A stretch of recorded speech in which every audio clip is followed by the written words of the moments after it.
A very good day. You're watching BNC Africa. I am Sylvia Msukwini and this is your midweek report.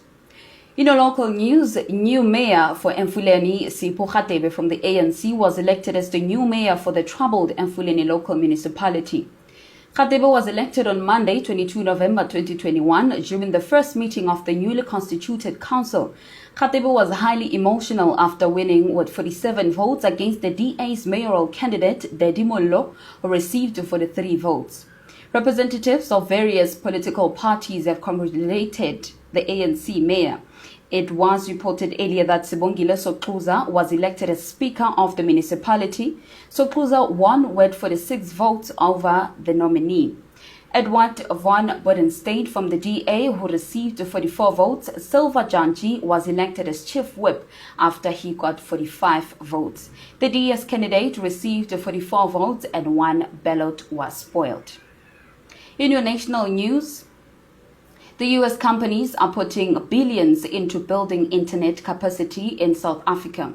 The United States government and several U.S.-based internet companies are making concerted push in South Africa's online space, including spending billions of dollars on other infrastructure. And in October, Google chief executive Sundar Pichai announced a $1 billion, which is equivalent to 15.7 billion rands.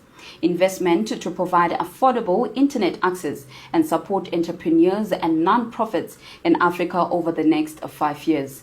This includes the new subsea Equiano cable linking Africa and Europe, which Google has boasted would triple internet speeds in the country. Equiano will start in the Western Europe and run along the west coast of Africa between Portugal and South Africa, with branching units along the way that can be used to extend connectivity to additional African countries.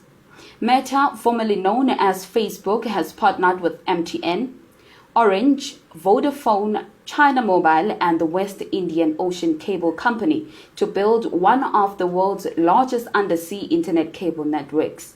At 37,000 kilometers long, To Africa will be one of the world's largest subsea cable projects and will interconnect Europe, the Middle East, and the 21 landings in 16 countries in Africa. The system is expected to go live in 2023 to 2024 and with a design capacity of up to 180 terabytes per second.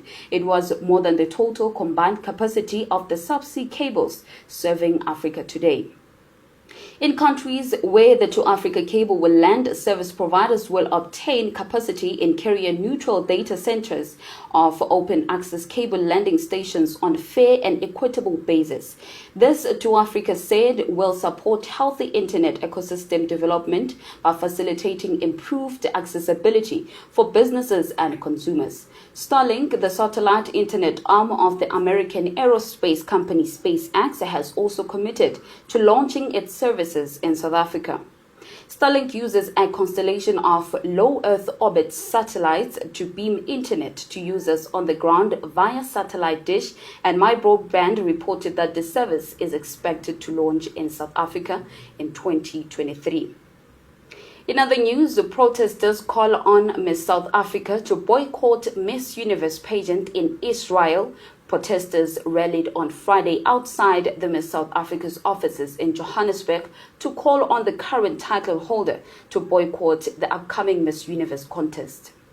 Members of various political parties and Palestine solidarity organizations were demonstrating against the pageant, which is set to be held in Israel in December. Mandla Mandela, Nelson Mandela's grandson and a member of the South African Parliament, compared to the Israeli occupation to the South African history as an apartheid state.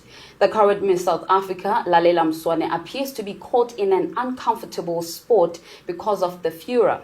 So far, Mswane, a 24-year-old law graduate who won the Miss South Africa contest last month, has remained silent on whether or not she will participate in the pageant in Israel.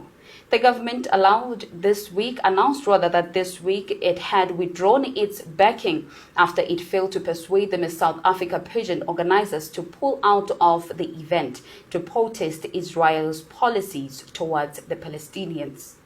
Let's go to an ad break, and after the break, we look at your African news. We have all come from somewhere, being shaped and molded by our experiences. And I've learned the value of hard work and determination. There have been some highs and a couple of lows.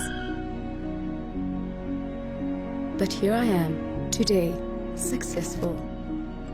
Thanks to Ugogo and Damlin.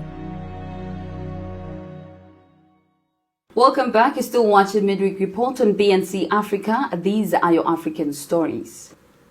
2 Chinese, 1 Congolese jailed in DR Congo over prostitution. 2 Chinese nationals and a Congolese official were sentenced to 10 years in prison over the procurement of Chinese women as prostitutes in the Democratic Republic of Congo, their lawyer said on Saturday. In his summation, the prosecutor said the woman received regular wages and accused the 2 convicted Chinese nationals of organizing the sexual exploitation of young Chinese women in several cities. One of the acquitted women said she received $500 a month as a waitress. With the prostitution procurement trial rare in the DR Congo, the case had withdrawn the attention of the local media and comments on social networks.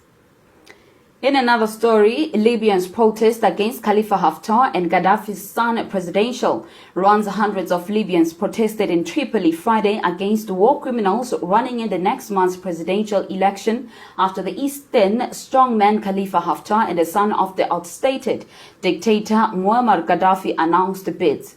Demonstrators stamped on protesters of Haftar and Saif al-Islam Gaddafi and voiced over a controversial electoral law criticized by bypassing due process and favoring a bid by Haftar. One speaker called for all those who have committed crimes against the CE Libyan people to be disqualified from the race. The protests come at the end of the week that saw both Haftar and Gaddafi register to run in the December 2024 election, which is part of a United Nations-led process attempting to draw a line under a decade of conflict since the fall of killing of Gaddafi Senior in a 2011 revolt. But the run-up to the vote has been marred by bitter divisions over the legal and constitutional framework, and many in the western Libya have rejected any run by Haftar, who led a devastating but ultimately unsuccessful campaign to seize the capital before he was pushed back in 2020. One demonstrator on Friday carried a place card reading "No to elections without a constitutional basis." Several hundred people attended a similar protest in the port city of Misrata, Libya television showed, as the head of the High Council of State, the parliament's upper house based in Tripoli, said he would boycott the vote and warned against holding elections without a legal framework agreed by all sides. This has been your Midweek Report on BNC Africa. I am Sylvia Msukwini. Until next time, adios.